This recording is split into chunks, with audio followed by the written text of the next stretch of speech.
তারা জমি পেয়েছিলেন 24 লক্ষ কৃষক পরিবার তারা জমি পেয়েছিলেন। তার মধ্যে 54 ভাগ 100-র মধ্যে 54 জন হচ্ছেন আদিবাসী সংখ্যালঘু, কি বলে তফসিলি জাতি। সংখ্যালঘু বলে একটু বেশি হবে, আমি ভুল বলছি। আর এই আদিবাসী আর তফসিলি শিডিউল কাস্ট শিডিউল ট্রাইব যাদের বলা হয় সরকারি ভাষায় SC ST, তারা 54 ভাগ অর্ধেকের বেশি জমি পেয়েছিলেন। আর অনেক মানুষ পেয়েছে। আর উনি বলছেন জমি কেন নিচ্ছে।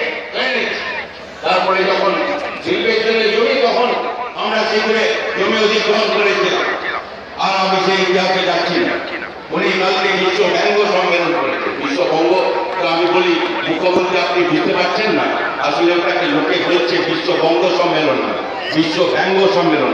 আপনাকে ব্যঙ্গ করছে, আপনি যা ক্যারিকেচার করছেন ওই সম্মেলনের নামে, তাতে যা হচ্ছে তাতে বিশ্ব ব্যঙ্গ সম্মেলন বলছে। তাই সেইখানে আমি একজন বিদেশি প্রতিনিধি এসছেন, অনেকে বিদেশ থেকে এসছেন। একজন আমার সঙ্গে পরশু দেখা করতে এসেছিলেন সকালবেলা। আমি বেরোবোধ ভাই যেটা ওর সঙ্গে সাক্ষাৎকার দিয়ে গেলাম, বিদেশ থেকে যেহেতু এসছেন এখানে কথা বলতে চান।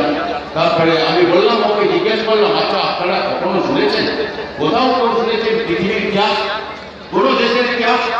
আমাদের দেশে তো নেই, অন্য দেশে কোথাও শুনেছেন যে একটা কারখানা তৈরি হওয়ার পর সেটা 90 ভাগ কাজ হয়ে গেছে, আর সেই 90 ভাগের কাজ হয়ে যাওয়ার পর আর মাত্র 10 ভাগ কাজ হয়ে সেখানে কারখানা পুরো দাঁড়িয়ে গেল।